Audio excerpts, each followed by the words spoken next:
Hi everybody, it's Kimberly from Starfish Design Embroidery. Don't know if you can see me. No, I mean you can't see me, I'm sorry. One of these days I'll do an intro or something and do all that fancy stuff, but for now, I just wanted to get started on this video for the new bag. We're calling this Modern Channel. It's a play off of Chanel. And I just lost it. Okay, where's their sample at? Sample. Here we go. Now I have changed it a little bit since this. I've made this a little bit bigger. This is a 5x7, so the final one will be a little bit different, but you'll see when we're done. We're going to do the 11x7. So if you want to call this Chanel, I'm not going to tell you not to. Look how beautiful that rainbow is. These are from Bag Hardware or Wallet Hardware on Facebook. Beautiful. Oh, just gorgeous. Oh. Okay, anyway, back to stuff. So, and I will try and make sure I put all my links down below, down there, wherever. Am I pointing? Let's see if I'm pointing this way. Is it going to hit the... Yeah, I think so, the links. And make sure you subscribe, which is over here, closer to over here. And hit the bell to get notifications when I load new videos. I will be going live on YouTube more frequently now that I'm allowed to. So what do we have right now? I have polymesh cutaway in hooped. I'm doing the 11x7 bag. This is all a vertical or horizontal bag for the most part.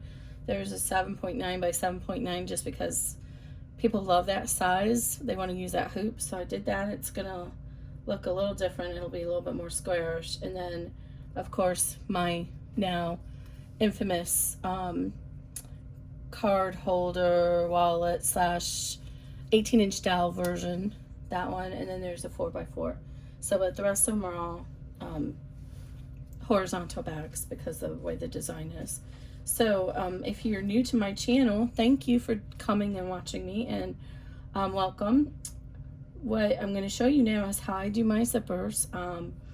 I'm a little different than other in the hoop bag designers, so I do a 3-line zipper almost always. There's a couple of bags that I really maxed out the embroidery field, and so there's not a line here, but for the most part I do 3 lines.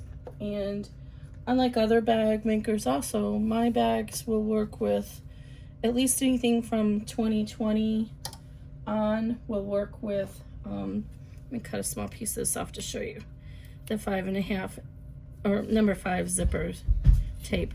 I've gotten to the point where I'm only doing zipper tape now. This is number 5. You can see this, the 5 refers to how wide this is, the zipper teeth are. This looks metal, but it's not. It's nylon, and so you can see the difference in how wide that is. Now this will work with the number 5s, but keep in mind when you go over the stitches, it's really thick, so you need to use a stronger needle, like a 90-14, which is what I recommend in my PDF. When you're doing your embroidery and everything, you can get away with a traditional 75-11 or 80-12, but when you're doing something like this heavy, you definitely need it.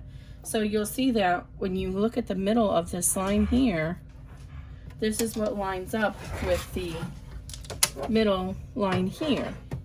So this is why I do it this way. So it doesn't matter what the width of your zipper tape is. As long as you line this up with this, it's going to be positioned properly for the design. Most of the PDFs will say if you can only use number 3. So what I like to do is I like to tape this down on one side. I use 3M transport tape. For the most part, I do use some masking tape sometimes, and the pink embroidery perfection tape. I really like that. But all of them, they all have their pluses and minuses. But this one seems to last pretty well on this poly mesh tape, but it doesn't do as well on tearaway. On most of the tearaways, you can only use it once. So what I do is I just kind of eyeball it and center it between the lines to get started, and then tape it down here.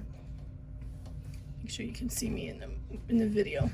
I am doing the big hoop, so I apologize if I go out of frame once in a while because that's just, you can't get a much bigger area in here.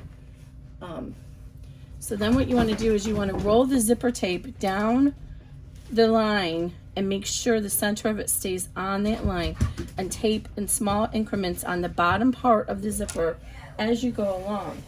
Now, the reference of my patterns, when I'm talking about top and bottom, I'm talking about in relation to the bag itself, not the hoop. So it's important to understand that, because I don't know how you're going to have this positioned. If you have this positioned on a multi-needle machine, it's going to be going horizontal, and the top and bottom of your hoop is going to be the top and bottom of the bag. But as I have it positioned, you can see the top and bottom is the sides of my bag. So I always say, in reference to the bag itself, this is a zipper, so we know the zipper is going to be on the top of our bag. So when I say that, that's where you need to put the zipper or the tape or whatever it is. Another thing to note is I do try to be a little bit generous with my cutting dimensions, but everything is based on the 1 inch number 3 zipper. So if you are going to use a number 5 zipper, you might want to add a 1/2 inch to the height of your cutting instructions, just to be safe, because it will take up more room when you go. So what I'm going to tell you to do down the road is you're going to position your materials with the zipper, and it's sometimes hard to see these original zipper lines that get stitched. So you're going to consciously want to do it in regard to the zipper, but the zipper is wider on the number 5 zipper. So just keep that in mind. And I'm going to tape this zipper pull down so it doesn't get all around on me. This is zipper tape from camsnaps.com. They just came out with this, which is all color. I've been very pleased with their zipper tape, and compared to the price of buying zippers anywhere, even Zipper Stop was my favorite one on Etsy, this is cheaper by the zipper. So this is just a simple tack down that's going to hold the zipper in place with our stabilizer. In my earlier bags I didn't do this, and as a result sometimes it would move around and get wonky when you're trying to snap it. So now I do this extra step. Don't skip it. It's important. It also allows you to make sure that your zipper is positioned properly.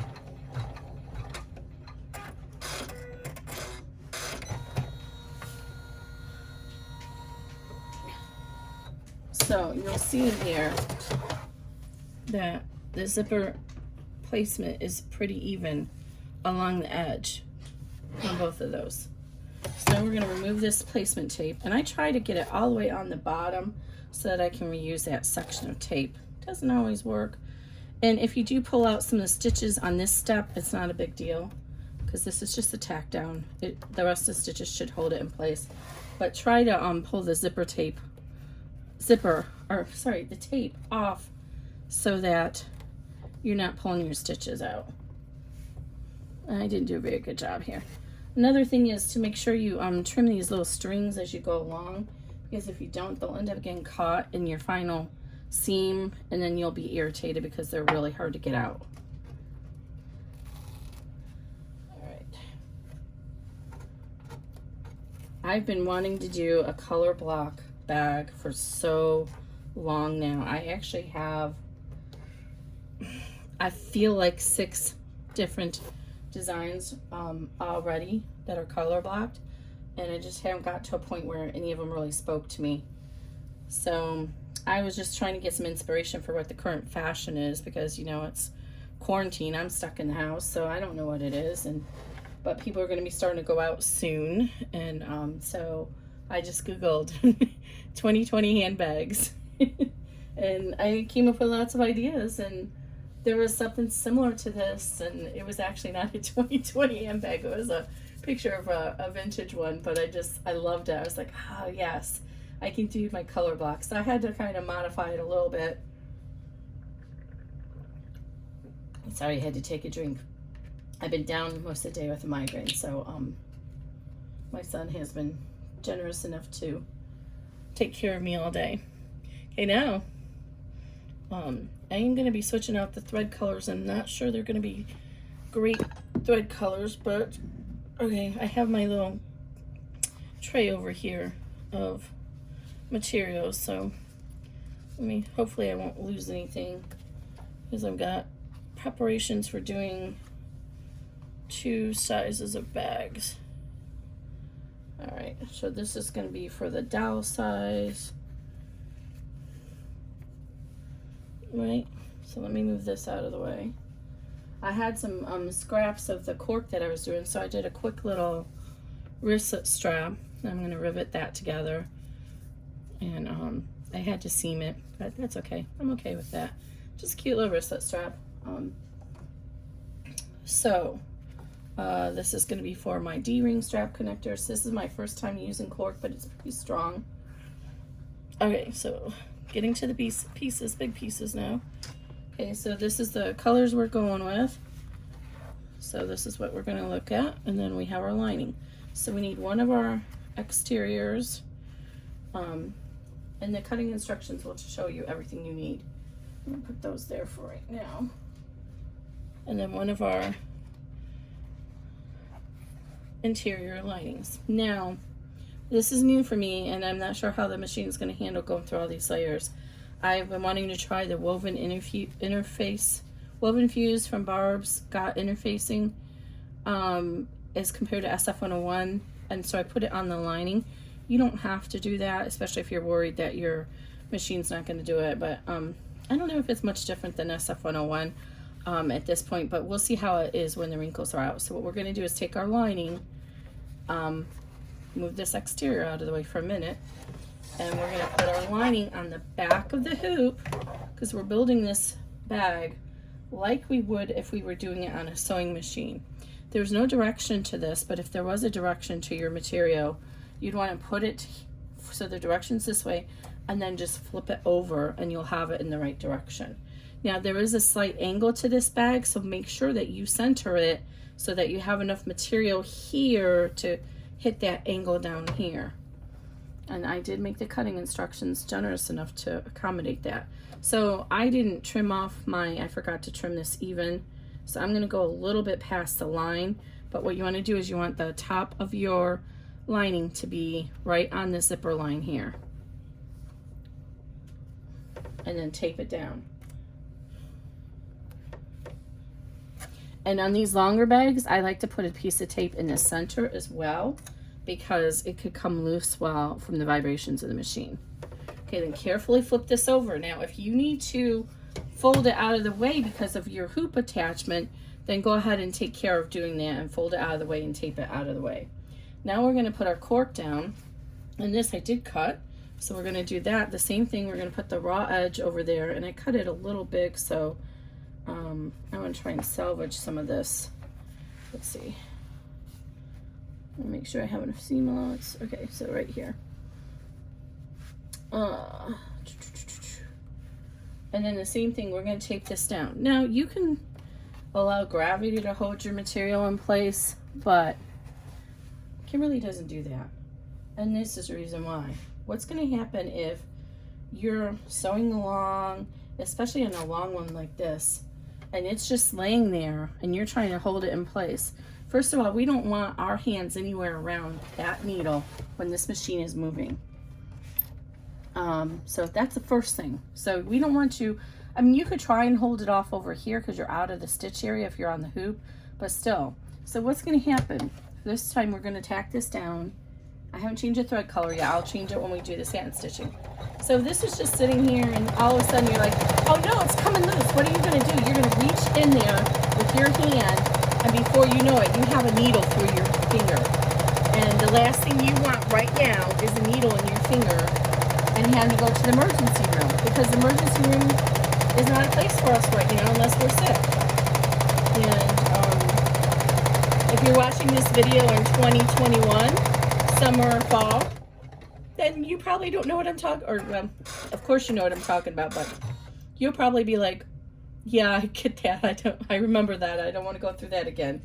But if you're watching it right now, we all know we need to stay away from the emergency room, so you don't want a needle in there. So tape, use some tape. Don't try and let gravity hold it, or take a chance of using it and holding your hand. Use tape and don't get a needle through your finger. Okay, now I'm trying to decide. Have an option. Do I want to top stitch this or not?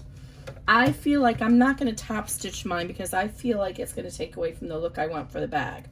So, but I do want the top stitching to go through my back to help hold this lining down. So I am going to fold this over, and we're going to do this a couple of times. And then I'm going to finger press my lining so that's nice and taut. Really gently finger press it because you don't want your hoop to come undone. And then I like to put the tape down here because these pieces like to come up on you. So I just run my finger along it gently, my fingernail. If you don't have a fingernail, then use a boning tool. Then if you want a top stitch, you would go ahead and you remove your tape. I'm trying to decide. I don't know if I want to top stitch it or not. I feel like I don't. But if you want to top stitch it, you're going to go ahead and pull this down. See, I don't think my thread is the right color. Let's top stitch it. Let's top stitch it. This is my first time dealing with cork, so I don't know how it's going to handle if I don't top stitch it, because see, it's already wanting to pull up. So if your fingernails don't work very well, get a boning device and then go ahead and rub along there. And this is especially important if you're using vinyl, or in this case, I'm using this cork. So I don't know how this cork is going to handle the tape either. So I'm going to make sure I keep the tape off here in the sides. And then we're just going to go ahead and run our top stitch, which is going to give us a bean stitch right along here. That's a nice decorative stitch. But it's not just for decoration. It gives that function of giving us that extra, the extra adherence of this to our zipper.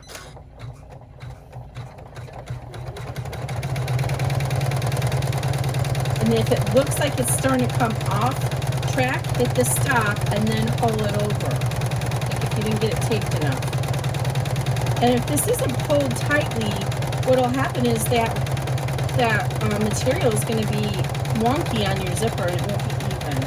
And I should have showed you that before I folded it over. Okay, great. So what I mean is, if you don't have this holding this down really well, then it could have bunched up over here and then it wouldn't be even there. Oh, that thread color ended up working out well. It kind of is hard to visualize until it's on there. Okay, now we're going to leave this down, but we don't want our applique to go through our lining. So we're going to go ahead and roll our lining up out of the way here and tape it to hold it out of the way. And we're going to run the next step, and I'm going to switch the thread just so you guys can see it better. The next color is going to be this blue color, so let me put that on there. And what we're doing is we're running the applique steps and the trimming before we run the final satin.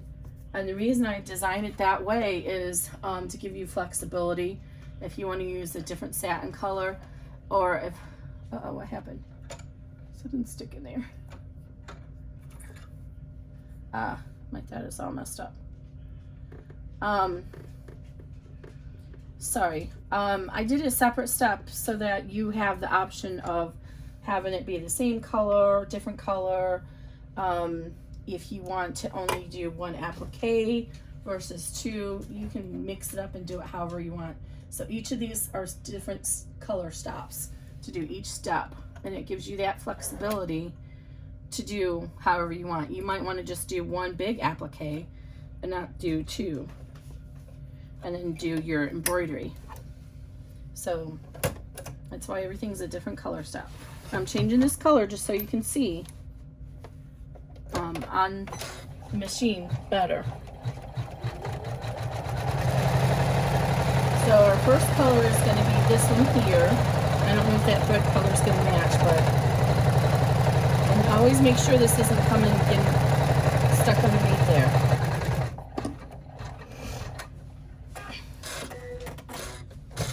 Okay, so remove this little thread here, And what I want you to do then is look underneath, because you see I cut this really long. You want to make sure that you're going past this for your seam allowance, because we're going to cut this out now. So you need to make sure you have enough for your seam allowance. So, and the reason why is if we don't cut this out, then our bag is going to be really bulky down here. If you're doing cotton, then you probably don't want to cut this base out. You want to leave it in there. So I'm going to cut it out, and I'm going to come in about a 1/2 inch from the inside and cut it around. The other reason, this is very expensive cork, and so I don't want to waste it. So this piece right here will actually serve as the interior of the dowel version I'm making. I'm making it in the reverse colors.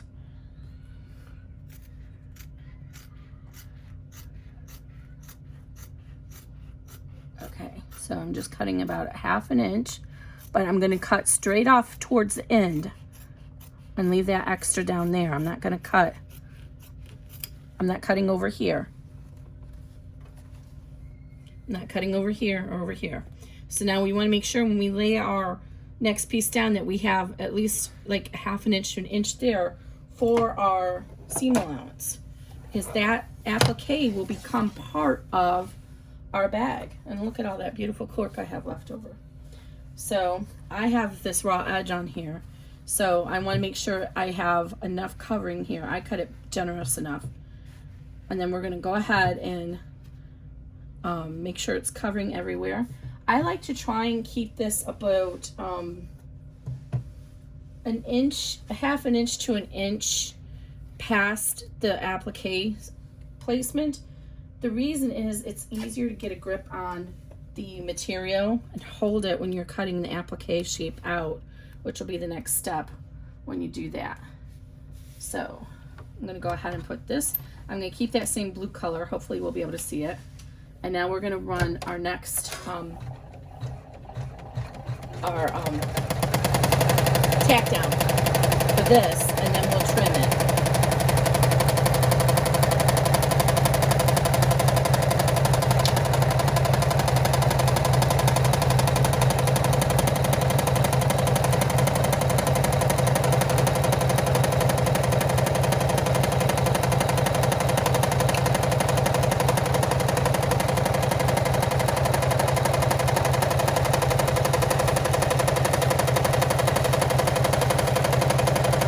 And I'm not really good. I don't have expensive software to know how to speed all this up, so sorry. You guys have to battle it with me. Ooh, look, there's a little piece of something in there. So now it's going to go ahead and cut the placement for the next stitch as well. So this is one color stop, so that you can then go ahead and trim out this and this all at once. Okay, I have the ability to move my hoop arm out of the way on this Janome 500E, so I'm going to move that out of the way so I can work and trim this out. Okay, so now you see that the tack down is a little bit heavier stitching, and then we're going to trim around this as close to this as we can get on this side, and then we're going to cut this out like we did the purple. So these applique scissors work really well. This is a Klaus brand that I got on Amazon. I don't actually like these as well as my Gingers, but the duckbill really helps to make sure that you don't cut into your material, or in this case our stabilizer.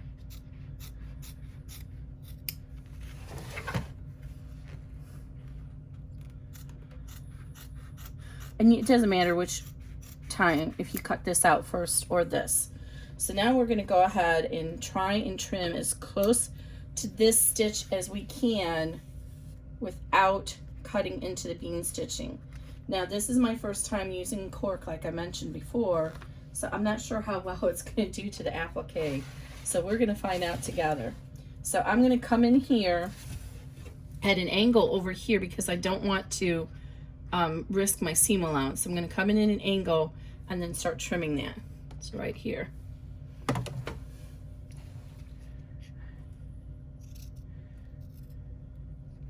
And actually I should have the scissors like this, so the duckbill is behind the material. And then just get as close to the stitches as you can get. If you do cut into them, it's not the end of the world because it's a bean, so it should give you a good amount of work, or amount of safe to work on. Now I'm seeing already that this is an issue. Okay, so, and this is because I'm not used to cork, because the way I'm cutting, see how it's leaving this behind? So I'm gonna go ahead and switch it around and try and cut from the other angle so I can get a tighter fit on that stitching there. And because that's not gonna be good, that's gonna leave, if we leave this like this, the needle's gonna cut right into that and split that, and it's gonna leave little hairs all over our, I'm gonna get these scissors since I already cut that piece. It's gonna leave little hairs, fibers all over in our satin stitching. It's gonna cut right out. So I'm gonna try and get this trimmed out a little bit more. So you'll have to figure that out for your material. Where are my other ones? The other scissors are much nicer. And see if you need to worry about that, depending on what material you're using, what vinyl you're using. I'm gonna try and get closer to this over here. I don't want to tear into my purple underneath, but, and then I'm gonna cut from the other direction and try and do better on the rest of it.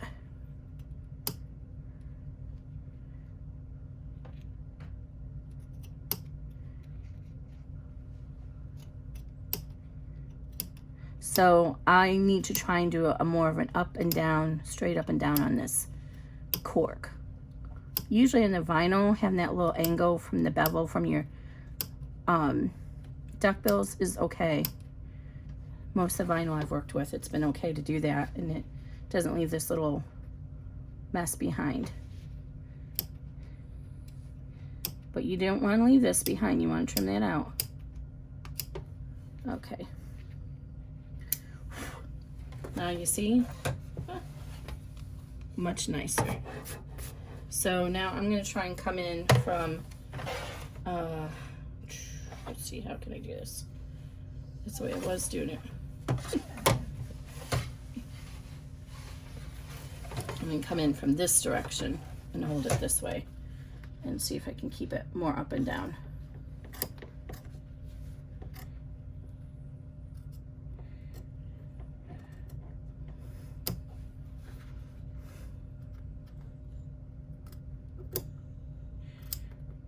And I'm just taking small jabs because I am cutting into the bean stitch, I can tell, so I'm going to try and come out a little bit more.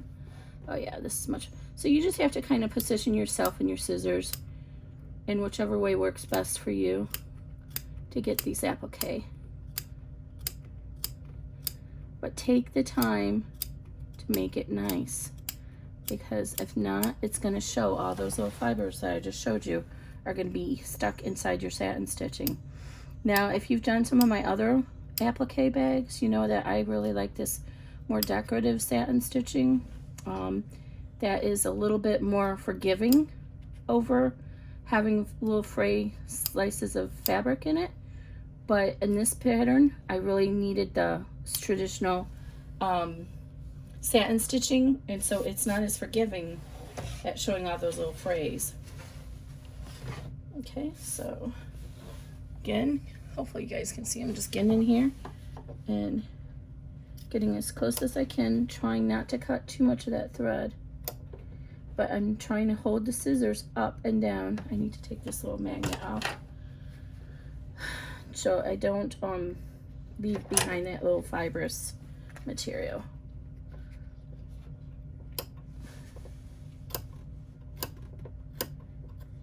In this case, it's the poly woven whatever that they adhere the cork to. This cork is from Sewdakine, SEWDAKINE. Kine. She runs the production bag making group. She's Jessica. She's wonderful, so nice, generous with her instructions and sharing her tips and everything. And she had a sale last year, and I was like, yes, because this is very high quality cork. She only makes cork bags. She's in Hawaii, and leather doesn't do as well in humid areas. Who knew? You do now, because I just told you. All right, that took us a long time, but that's okay because we want it to look good. I'm going to make sure my lining didn't come up. I could tell that it was.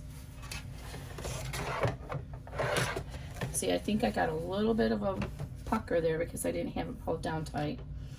Okay, so we're ready for our third piece of cork.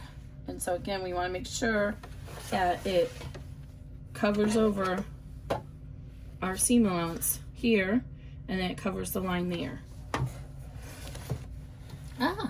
And then go ahead and tape it in place. This one's got like a lot more like dead spots in it. Okay.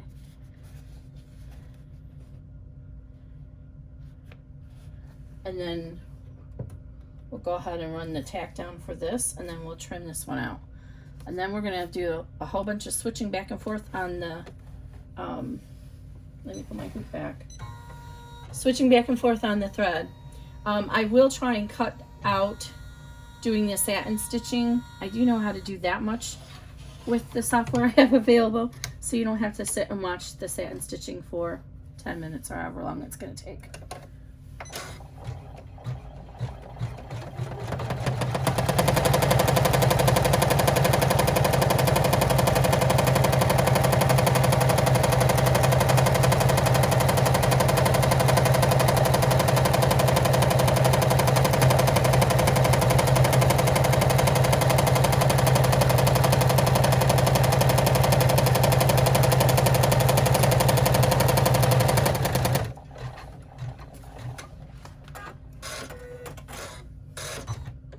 Okay, same thing now. I'm going to go ahead and move the hoop out of the way so I can trim it. And I'm going to change my thread colors. Now, the satin stitching is really heavy, and you may need to reinforce your material significantly with it. I used only just one layer of extra of the poly mesh the other day. It did not do a good enough job, so I'm actually going to use a heavier cutaway under here because I've never done cork before. Hey, how many times have I said that in this video? We should make that a drinking game. But because I've never done it, I don't know how it'll hold the satin stitching, so I'd rather err on the side of too much because there's probably like $10 of cork right here. So I'm going to go ahead and use a thick layer of cutaway underneath the satin stitching, and then I'm going to go ahead and trim that away when we're done. So, and all I do is I just float it underneath the hoop. So again, I'm trying to keep my scissors as upright as I can and trim this away. I am cutting into the satin stitching, so I'm trying to be a little bit more careful. But you may not have to worry about that in your material. You may be able to do yours at a slight angle and it'll be okay. Oh, one thing, if you do, oh, I should update the PDF with this. I don't know, I have it on the PDF. Well, I do. And the PDF, I recommend that you always use interfacing, fusible interfacing on your cottons. But this is really important on your, if you're doing applique, like just a regular applique with cotton, here's a trick you can use. I would use, if it's really thin, I use I used to use 9344, I think it was, or something like that, mid-weight or lightweight Fusebo, and then I switched to SF101 to do bags. So anyway, you want something to add some body to your cotton, first of all, and secondly, you also want to use something like Heat and Bond Light. I know is really popular. I started out in quilting and we always used Wonder Under. So I actually still have a whole bolt of Wonder Under from my quilting days. But the point is you want a fusible interfacing, double-sided fusible interfacing when you're doing applique like on t-shirts, because that fusible helps keep those little flyaway stitches or threads on your applique down. And when you're all done, you can fuse that to the shirt and it gives it more strength so that the material isn't loose underneath all the satin stitching. So if you haven't started to do shirts yet, remember that. Okay, I did a pretty good job that time. So now we're ready to go ahead and change the color and do the satin stitching. And I am going to go ahead and try and fast forward through this section for you. I have this very heavy cutaway over here. I have a huge bolt of it, so and fortunately it got a little bit messed up, so let me cut a big piece of it here.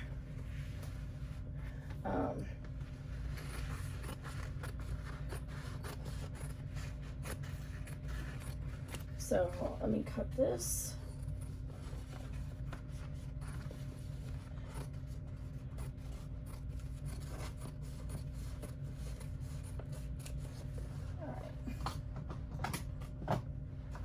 This came unraveled on me and then the dog got into it, so all right. So this is really nice and heavy, so I'm going to go ahead and just float that underneath the hoop just like that, and I'm going to put my hoop back where it belongs, and I'm going to change the color to a green that I hope will look okay. Okay, so it's just floated under there. So just make sure once it starts stitching, it'll hold it in place. So just make sure it's not interfering with your hoop mechanism. Make sure your lining is out. And then we're going to go ahead and change our thread color.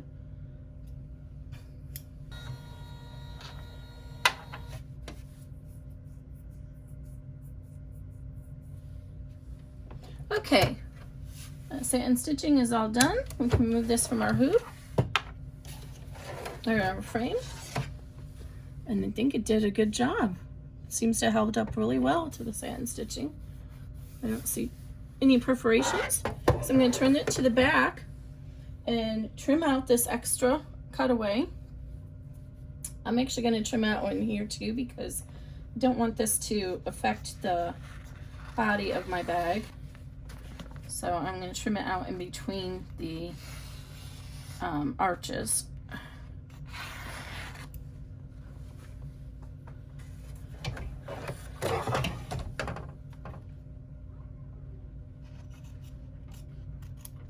I should not be using these scissors on this actually, because this is very papery. Don't turn me into the scissor, please. I should have paper scissors for this.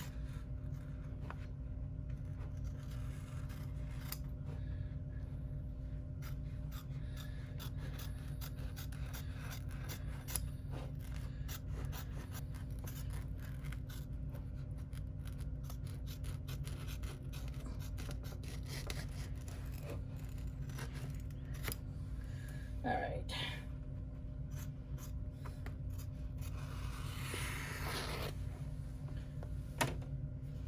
Some of these pieces are big enough that I could reuse it for supporting some satin stitching on smaller projects. So I will save, I have a drawer that I just keep this kind of scraps in. And I encourage you to do that same because we have so much waste in this craft as it is. And so I try to save wherever I can. I have been known to sew stabilizer together before, and that works great if you don't need to tear it off. There we go.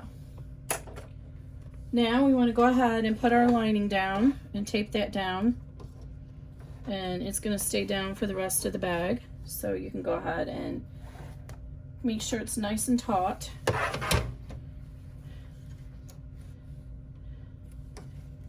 I like to put a piece in the middle as well as the corners just to keep that middle kind of taut. And so it doesn't, I've had it happen where it's kind of bunched up, come up on me. Okay, now we're going to go ahead and run this stitch out for the D-ring strap connectors.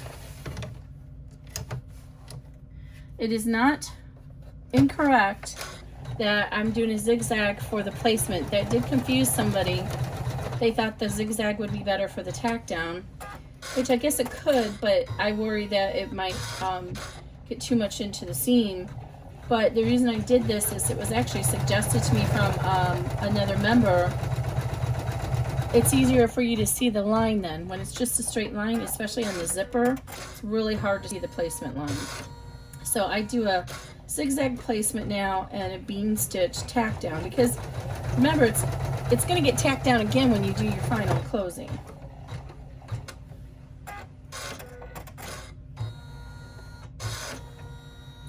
Now I'm going to go ahead and do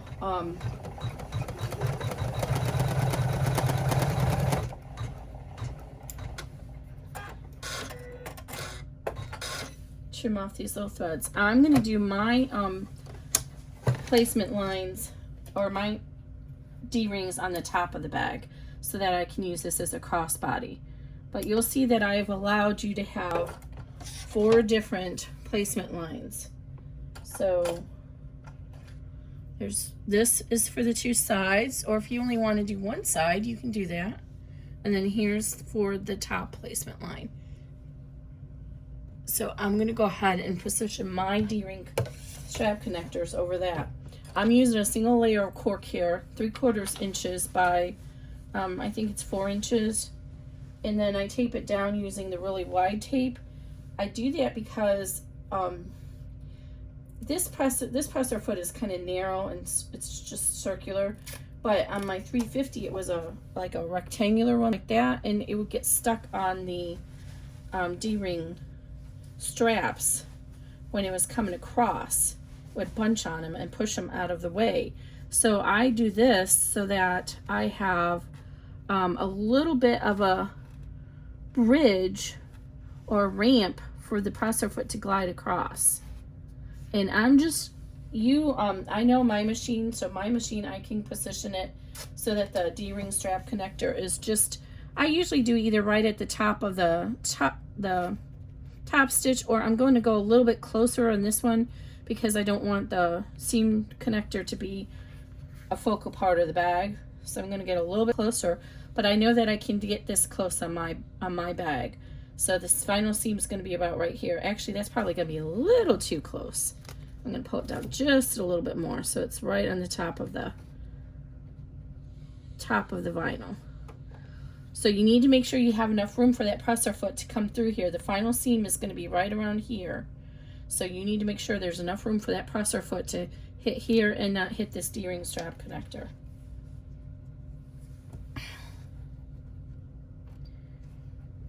And I'm going to hold this up and look at it because my placement lines are a little bit wider than the rings I'm using. I want to make sure it looks like it's even. And this is like crooked.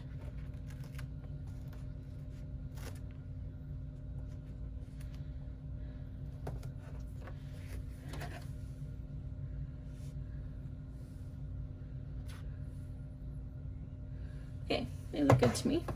So I'm going to go ahead and do these strap connectors, and then I'm going to switch the thread since we'll be almost done. And I have the ability to fast forward my stitches. There's no sense in wasting the thread and stitching there. So I'm going to go ahead and fast forward it. If you don't have the ability to do that, then just let it stitch out. And I had to be careful. Oops, I got my finger too close in there. Don't do that. I had to be careful with my machine. It was okay this time. Let me tell you what I mean. When this goes to draw the tail out, it moves the hoop in various directions, and I don't always know which direction it's going to do. So if it tries to move it this way, it's going to hit that D-ring, and that's going to throw my machine out of whack. So it'll get out of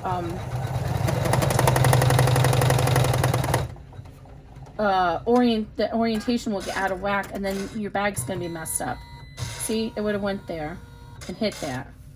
So I can lift my presser foot an extra up, and that's what I do. I wait until I hear the thread cutter engage, and then I go ahead and lift it up so it's moving the hoop and I'm holding it, and that's how I do it. So you have to be aware of that when you're doing these bags. I don't want you breaking your machine, and if you tax your machine more, these machines were not made to be doing what we do with them.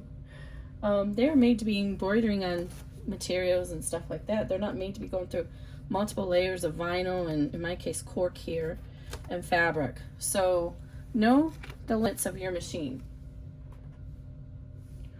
Usually if you switch to a 90-14 needle, you're okay. So that's why I always say to use a 90-14 needle when you get to this point in the bag, and it is marked. Oh, I did forget to mention, it's in the PDF. If you wanted to add embroidery to this bag, you should have done it before you pulled the lining down and did the you should have done it before this step of doing the D-ring strap connectors, but that is highlighted in the PDF, and I think it's kind of obvious to anybody who's been doing this for a while. If you're totally new, I'm going to expect you're going to follow along with the PDF. You're going to watch my video, and then you're going to follow along with the PDF. Okay, so now we're ready to go ahead and oops, I need to go ahead and finish this out because I skipped it.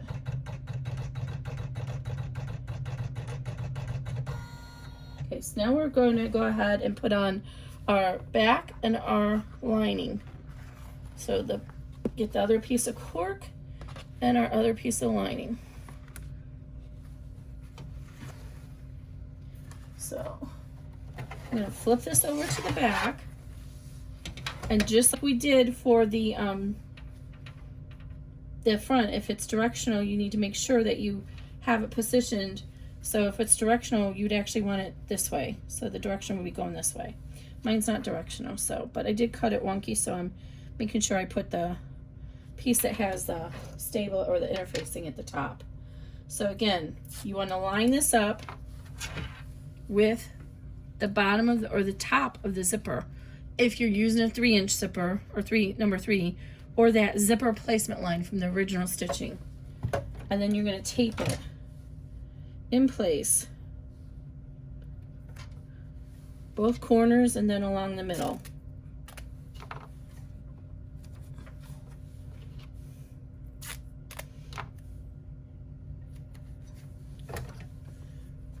And again, if your material is going to interfere with your hoop attachment, roll it out of the way. And now we're going to take our exterior panel. I got a little divot there. And we're going to lay that right side facing down. Make sure it's aligned with your bottom one. Again, we're going to go right to the top of the zipper, and then we're going to tape it in place. Make sure your zipper pull and your D-rings are out of the way. So if you have to tape your D-rings down, then do that, because I've had them where the vibration of the machine has made the D-rings flip up. And I'll put a piece in the middle. And you see the D-rings kind of push the material up a little, so you want to try and make sure that you get it nice and snug down. Okay, put it back in place, and then we're going to run our tack down stitch.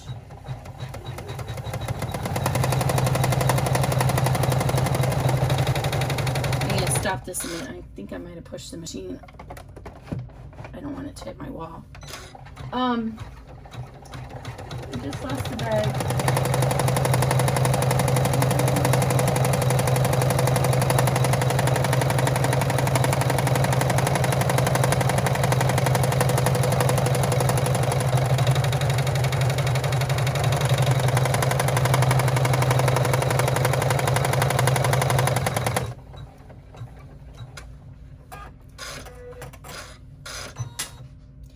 Okay, so I don't have my sample to show you. So at this point you have two options.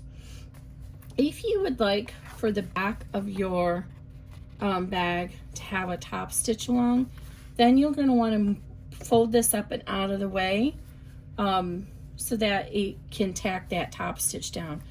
And it's fine to do that. The bag is designed for that place, but realize if you do that, you will have a tiny little bit of lip of fabric showing here in the back. You get just a little pucker there.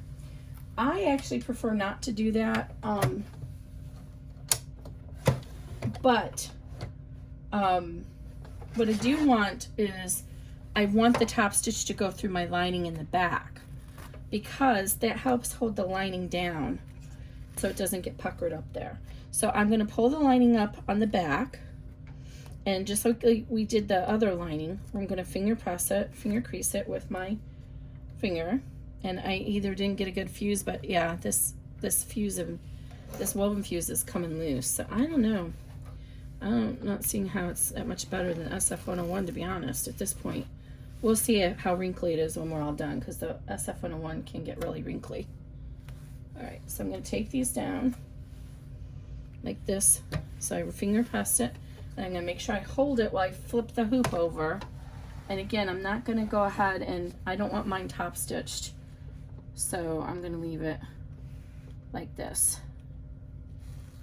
The benefit of top stitching is if you have a really heavy vinyl, it'll help hold it down. And this is my first time using the corks. How many times have I said that now? So I don't know, maybe I should do the top stitching, because I don't know if that's gonna hang down very nicely. Maybe if we finger press it, how's it gonna look?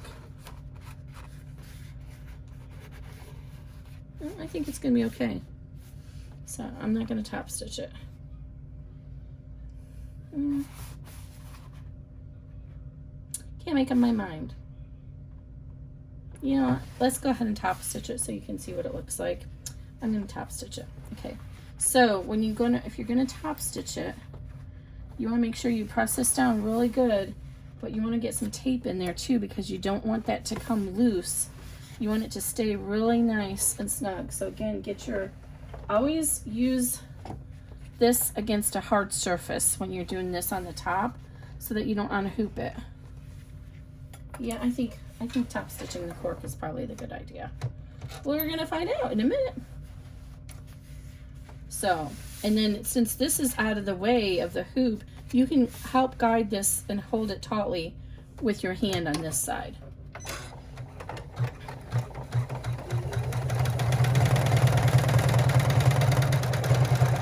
So it's got to go over that D-ring strap connector, which is really thick. And if you were using a 7511 needle, it would probably break. Even on a sewing machine, this is a lot to give to a machine. Okay, now we leave the back up, fold it up, and we want to fold our exterior down. And now this is where you want to get the tautness. You want to pull this as hard as you can without unhooping it, and make sure that is really taut as it stitches this down, because if you don't, your bag is gonna look kind of wonky. This is what helps you not get that extra a big pucker at the top. So tape it down as well as you can. Right now we're only going to be stitching the center, so you'll have a chance to get that a little bit more taut if you need to. So you only need to make sure the center is really taut, and mine's not holding down very well. See, I can tell it's not. So I think I might have to hold it up here with my hand out of the way. Yeah, it keeps wanting to come up. I'm going to use some of this thicker tape because I don't want my hand in there, but I want this really taut in here. There, that's better. Okay, now this is going to attach the exterior panels together, and on the back side, it's going to then, this will be the opening that you're going to turn the bag right side out through. And there's going to be a little carry stitch Oh, we forgot to open the zipper. Sorry. Before it does that. Should have opened the zipper. It's okay, it's not too late. I almost, every time I do a video, I forget to open the zipper. But there's going to be a carry stitch that would help you to get past here and not worry about trying to traverse across the middle of the bag.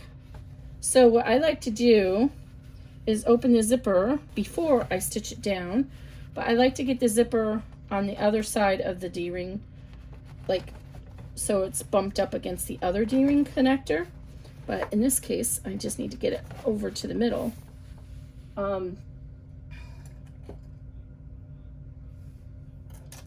Sometimes grabbing the zipper pull with your seam ripper is helpful. I don't know if I can get it all the way over there, any more over there. Sorry about that, guys. Every time I forget to open the zipper. I'm having a hard time getting this. I'm trying not to tear my cork. It's got to be open enough that you can always open it from the back too after we cut it open. All right, that's good enough. I wanted to show you those carry stitches, so I want to let it finish doing that so you can see what I meant. Okay, so make sure my zipper's down. So it's going to run these little travel stitches along the edges. This is just to help get your machine from all the way down here to all the way up here, because my understanding is the Singer machines for sure seem to have a hard time doing that movement, and what happens is it doesn't break the thread off for some reason, and then it pulls the needle with the thread attached and pulls it up there, and then it snaps the needle. So I have learned that from customers, and so I've started to try and add these little extra steps in here just to help you guys out. Okay, so now we're ready to do the final step. You'll notice that it says you have another step. We're on step 15, but we're going to skip the last step. So this is actually our final step. Before we do this, we want to get rid of the stabilizer behind our embroidery or our zipper. So I'm going to go ahead and place the seam ripper, can you see it, inside so I can see the shadow of my seam ripper behind it. And if I do that, I know I'm not going to cut my fabric. And then I can slice it all the way down and it goes right on down without any issues. Now, if you don't have a seam ripper, then do the same thing with some small scissors. And then I'm going to do the same thing on the other side. I'm going to try and get this in here so I can see the blade underneath the stabilizer. You'll be able to see there's like a shadow from it, and then just glide on down. And with this, you usually have to kind of hold on to the other side when you're doing the second side. So I'm holding on to this piece with my fingers. And then I'm gonna I have found over time that it's easier to just cut the two end pieces with the scissors. So I want to hold this, I have the ball up. You can do the ball down too. And then I'm just going to get my scissors and cut the ends even. And cut these little strings out of here. And so now you see where our zipper head is. So I can pull that out of the way more down to where the D-ring strap connector is at. Because this isn't enough for me to open the bag. Usually you can get in there and I say that and now it's not doing it. Usually you can kind of get that pull to go forward. Okay, well, we're just going to have to leave it because I can't get any more than that. We'll have to finagle it when we're done. So now we're going to go ahead and fold the lining down. And just like we did with the front, we want to make sure we pull it tautly against the bottom here and tape it down well. And then by doing this, it's going to make sure that we do not have a baggy lining. And I'm being very careful because my stabilizer is getting loose here. So I do the center and then I do each corner. Okay, then turn it over. And now it's going to do the last stitch all the way around the bag. It's going to skip that area that we had for the turning hole, and then it'll, so it's going to stitch this side, then it's going to do a little carry stitch, travel stitch to take you to the other side, and then it's going to come down there. I like to make sure it always starts here, so if there's any puckering that pushes it towards the bottom of the bag and not in the zipper.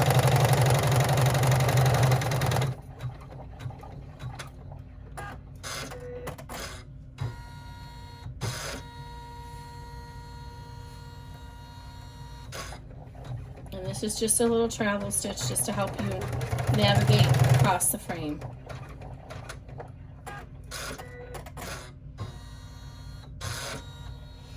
And we want to be careful that we don't want to restitch right through here because that's our opening for our bag.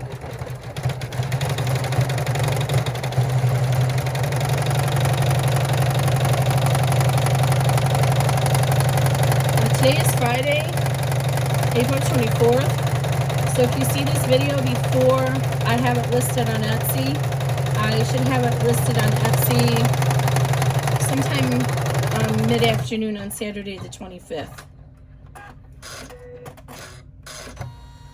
Let me say that again without all the sound of the machine in the background. I should have this listed on Etsy on April 25th, Saturday, April 25th. I had hoped maybe to get it on tonight, but I kind of got taken away with that migraine.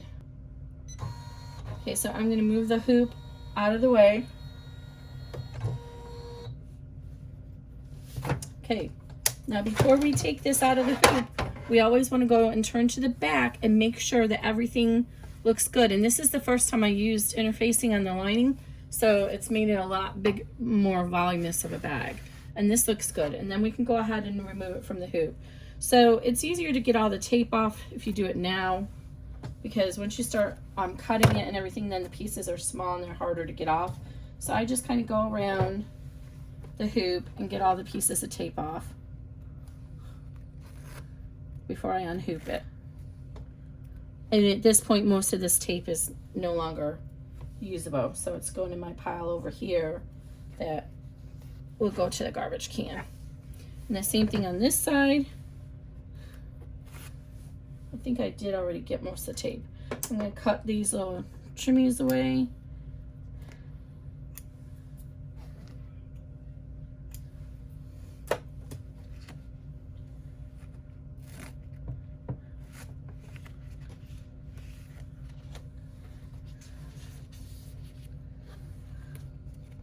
Okay, so we're going to go ahead and take it out of the hoop.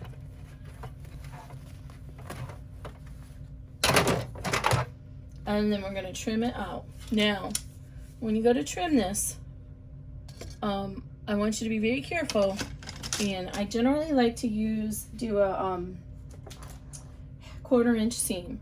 I like to try and save as much of this extra poly mesh as I can. So I just come along here and cut it off and then put it in my scrap file. It also helps to try and get it out of the seam allowance because the seam allowance has already got so much stuff in it.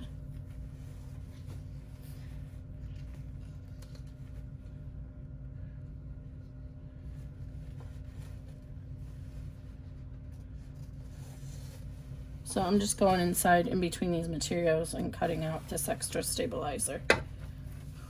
If you were using tearaway, which I don't recommend necessarily because it tends to leave the bags crunchy, and obviously you could just tear this away.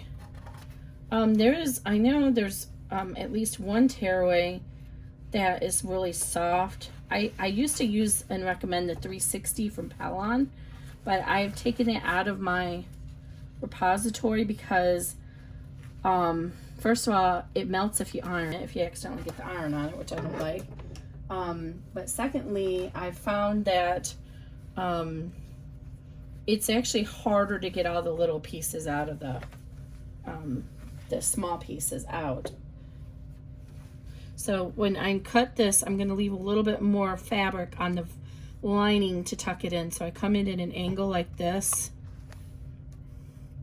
And I actually just learned a trick, or relearned a trick, and I keep forgetting about it, that if you make a little L here with the stitching, it's easier. So I might start doing that in the future. But the reason, I think I did that in one bag, the reason I don't do it is because I take and use the most of the stitch area of the sewing field. So if I do stuff like that, then I have to make the bags a little bit smaller. So I'm gonna go ahead and come over here where I can see easier, and I just find it's easier to cut from the exterior side. And then I'm gonna cut across a 1/4 inch. I'm gonna go ahead and cut through the zipper tape. I normally do like to leave it a little bit longer, but on this end I'm definitely gonna leave it a little longer. But for sure the zipper tabs you want to leave, or the D-ring strap connectors, you want to leave those a little bit longer.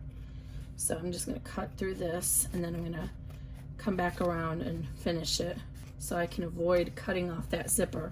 So I'm going to leave the zipper about 1/2 inch longer, and now I can go ahead and fold that back and cut the back even, the lining.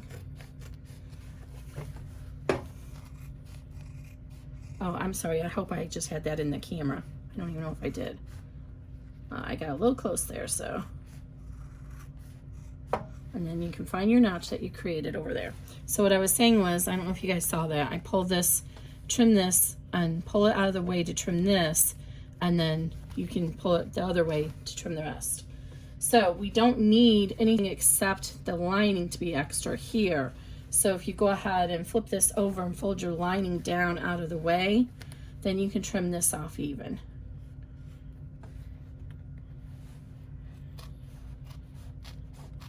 Be careful though, because you want to keep your scissors level, because one day I was doing this and I didn't have them level, and I ended up leaving a very tiny seam allowance there. Now let me sift through this cork, see if there's anything that I can salvage, or some big pieces here, because yeah, this stuff is expensive. So whatever I can salvage and use for scraps, I'm going to do it. Put that right over here, and the rest of this can go in the garbage.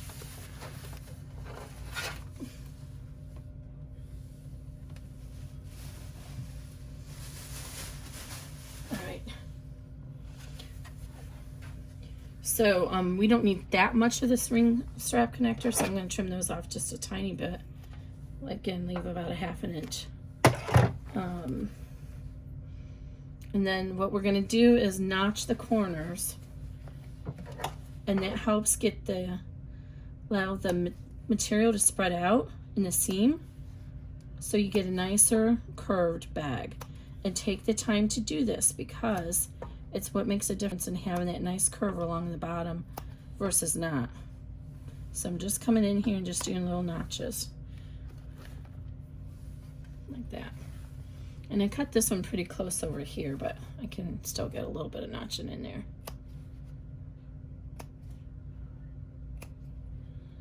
Just like 1/4 inch apart.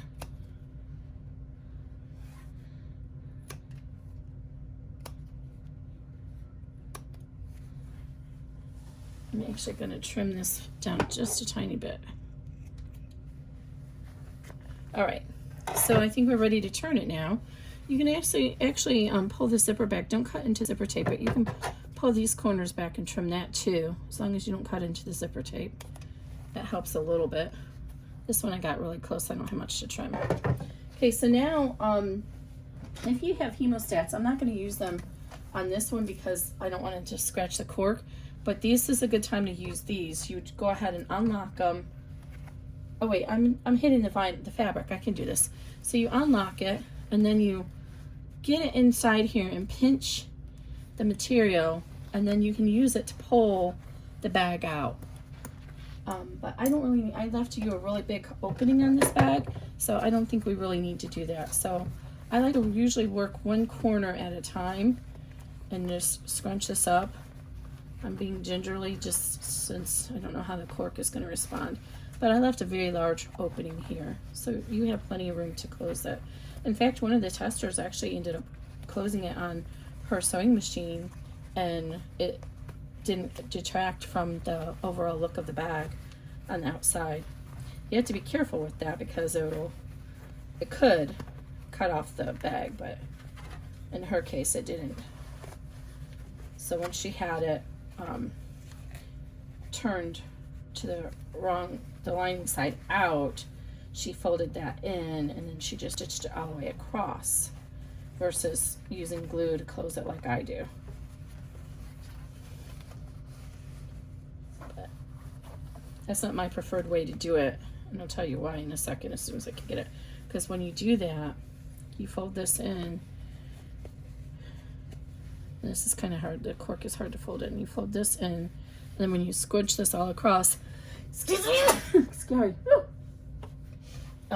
It can like leave a little rough edge there that shows a bump in the inside. So I like to try and get as much of the inside turned out as I can before I get to the zipper. So now I got to get in there and unzipper that zipper since I didn't open it all the way. So just carefully work it through to get it past the other D-ring connector. Sometimes you have to kind of pull it to get it going, but just work on it. You'll get it open.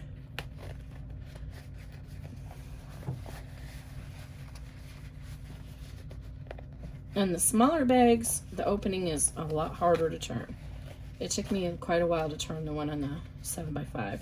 Okay, so now we're ready to do that. I don't close my bags until I've turned it all the way to the right side, because invariably something might go wrong that I didn't catch, like maybe it didn't catch a seam or something. And once it's closed up, then I don't have any way to, it's a mess to have to reopen it. So I don't mind doing the 2 turnings just to make sure that everything is nice and neat on the outside before I permanently close it. Sometimes stitching will be showing through, like maybe somewhere the tension got off on the seam, and then I might want to go to my sewing machine and put a little tacking behind that stitching just to reinforce it. It's very true on vinyl. It likes to show the stitching. So I'm just carefully, I don't want to tear this, because you remember we have that applique, those layers here. It would not be difficult for you to tear that up open, and I don't want to tear it. And did I just jinx myself? No, that's good. It looks like there was a little loose there. So just gingerly do that and keep working it out. And then once you get to the point where the corners are almost out, then that's where the hemostats come in handy again to help push those corners out. They're rounded, the ones I'm using are rounded edge. Once they're closed, lock them closed, and see they have that rounded edge, and you can use them to get in there and push that little corner out gingerly. Hold it with your hand and then push it really gingerly.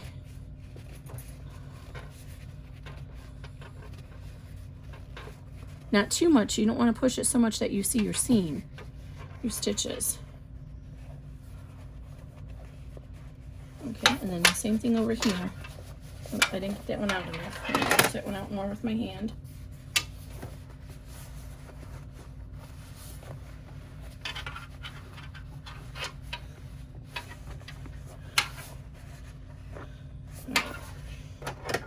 So I'm going to get in there and just gently push, coaxing it with my hand on the outside.